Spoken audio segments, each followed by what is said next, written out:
नमस्कार। ग्वार के बाजार में ना हलचल काफी तेज हो गई है। तो क्या अप्रैल का महीना किसानों और व्यापारियों के लिए कोई बड़ी खुशखबरी लेकर आने वाला है? चलिए आज आंकड़ों और बाजार के जो मौजूदा संकेत है ना, उनके आधार पर अप्रैल 2026 के बाजार का पूरा विश्लेषण करते हैं। तो सबसे बड़ा सवाल यही है जो हर किसी के मन में है कि भाई ग्वार का बाजार आखिर किस करवट बैठेगा। अप्रैल में क्या होने वाला है? आज हम इसी पहेली को सुलझाने की कोशिश करेंगे, वो भी आंकड़ों के आधार पर। तो देखिए, हमारा जो विश्लेषण है वो ये दिखा रहा है कि अप्रैल में ग्वार का भाव लगभग 5,000 से 5,600 रुपये प्रति क्विंटल के बीच रह सकता है। पूरी संभावना है।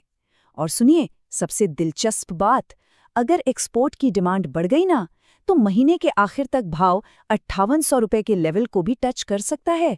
जी हाँ। तो आज की इस पूरी बातचीत को ना हमने 5 हिस्सों में बांटा है। हम सबसे पहले बाजार के संकेतों को देखेंगे, फिर बात करेंगे तेजी के कारणों की, माल की क्या स्थिति है वो जानेंगे, बाहरी फैक्टर्स पर भी नजर डालेंगे और आखिर में सबसे जरूरी बेचने की सही रणनीति क्या हो सकती है उस पर आएंगे। तो चलिए शुरू करते हैं। सबसे पहले ये सवाल उठता है कि भविष्य के ये संकेत आ कहाँ से रहें। देखिए, ये सिर्फ कोई हवाई बातें या अटकलें नहीं हैं, बल्कि ये मौजूदा बाजार में जो मजबूती दिख रही है ना, उससे निकले ठोस सबूत हैं। आप हाल के मंडी भावों पर ही एक नजर डालिए। हरियाणा के आदमपुर में भाव देखिए, 6298 रुपए तक पहुंच गया और उधर राजस्थान की नोखा मंडी में भी 6270 रुपए का लेवल देखने को मिला। ये आंकड़े साफ साफ इशारा कर रहे हैं कि बाजार में गर्मी तो बनी हुई है। लेकिन असली सवाल तो ये है कि इस मजबूती के पीछे का असली इंजन क्या है, मतलब कौन सी चीज इसे चला रही है। चलिए अब मांग बढ़ाने वाले उन बड़े कारणों को समझते हैं जो इस तेजी को हवा दे रहे हैं। देखिए, इस तेजी की जो सबसे बड़ी वजह है ना, वो है ग्वार प्रोडक्ट्स की चारों तरफ से आती हुई डिमांड। एक तरफ तो तेल और गैस ड्रिलिंग इंडस्ट्री से लगातार मांग आ रही है, वहीं दूसरी तरफ फूड प्रोसेसिंग, फार्मा और यहाँ तक कि कॉस्मेटिक्स जैसे सेक्टर में भी ग्वार गम का इस्तेमाल बढ़ रहा है।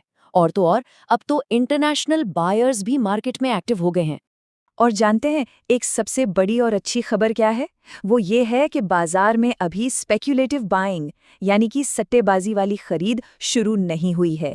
इसका मतलब साफ है, ये जो मजबूती दिख रही है ना, ये असली डिमांड पर टिकी है और ये एक बहुत ही स्थिर और भरोसेमंद तेजी का संकेत होता है।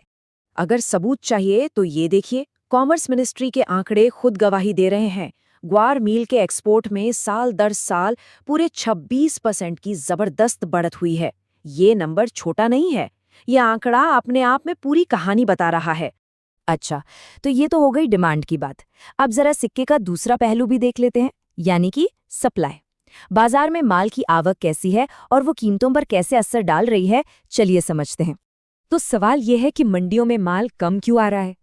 इसकी वजह बहुत सीधी सी है। किसान और व्यापारी दोनों ही अच्छे भाव की उम्मीद में अपना स्टॉक होल्ड करके बैठे हैं। और ये तो हम सब जानते हैं कि जब बाजार में माल की सप्लाई कम होती है ना, तो कीमतों को एक नेचुरल सपोर्ट मिल ही जाता है। अगर तस्वीर को और साफ करके देखें तो करीब करीब 85% फसल तो मार्केट में बिक चुकी है। अब सारा का सारा खेल जो है ना, वो इस बचे हुए 15% स्टॉक पर टिका है।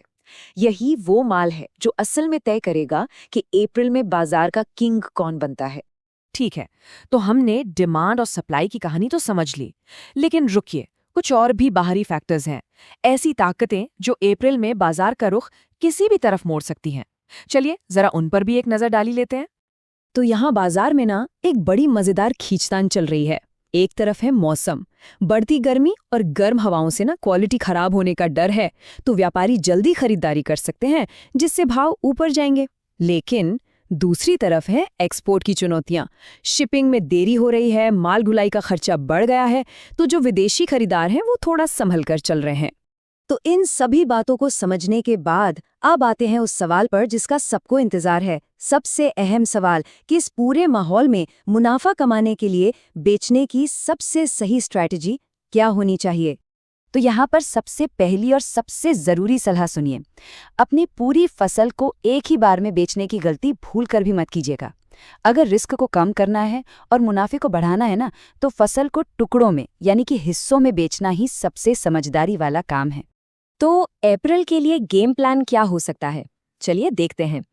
महीने के पहले 10 दिन यानी 1 से 10 अप्रैल तक आप हल्की फुल्की बिक्री करें और बाजार का मिजाज समझें। फिर महीने के बीच में 11 से 20 तारीख तक बाजार के ट्रेंड पर एकदम पैनी नजर बनाए रखिए। और फिर महीने के आखिर में जब तेजी के संकेत सबसे मजबूत दिखें, तब आप अपनी बड़ी बिकवाली के बारे में सोच सकते हैं। और आखिर में एक छोटी सी गुजारिश, चलिए हम सब मिलकर एक दूसरे की मदद करते हैं। आपके इलाके की मंडियों में ग्वार का क्या भाव चल रहा है, प्लीज नीचे कमेंट्स में जरूर बताइएगा। इससे क्या होगा, ये जानकारी हर किसान और व्यापारी तक पहुंचेगी और सबको फायदा होगा।